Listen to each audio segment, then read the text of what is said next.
Nejsme otroci! Ambánovi!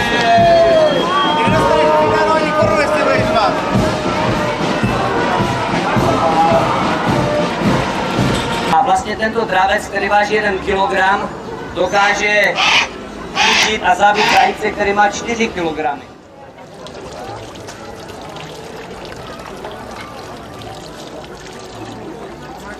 A cigárko!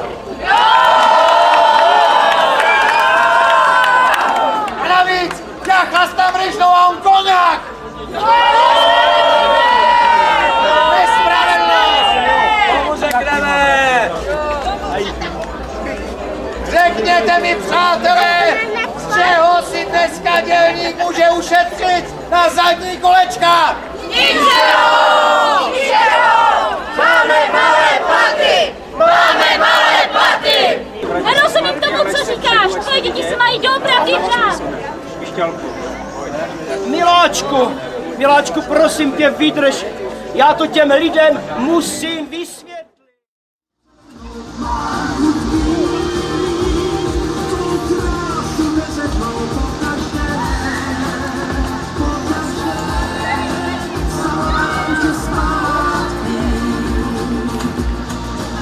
Co vás ještě během celého dnešního dne čeká, tady budou projíždět okolo 16. hodiny a 30. minuty historická vozidla, o kterých vás také budeme informovat. Budou to opravdu skutečné skvosty, které mají dnes konec na ostravském Jiráskově náměstí.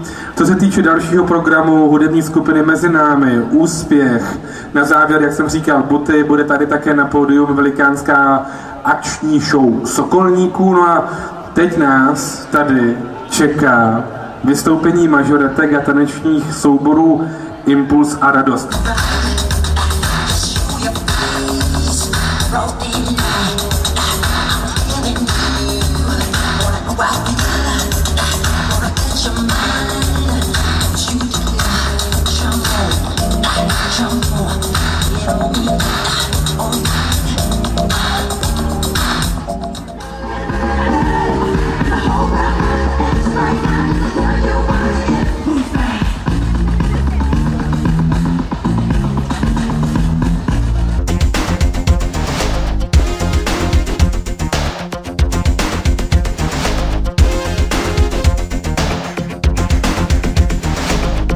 Protože železárny a drátovny Bohumín slaví letos 120 let a celé tady toto odpoledne, celý tento den až po ten dnešní koncert měl být takovým poděkováním nejen všem zaměstnancům tady tohoto podniku, ale samozřejmě i všem občanům Bohumína. Já už mám tady pana generálního ředitele železáren a drátoven Bohumín, pana Zdeňka Juchelku.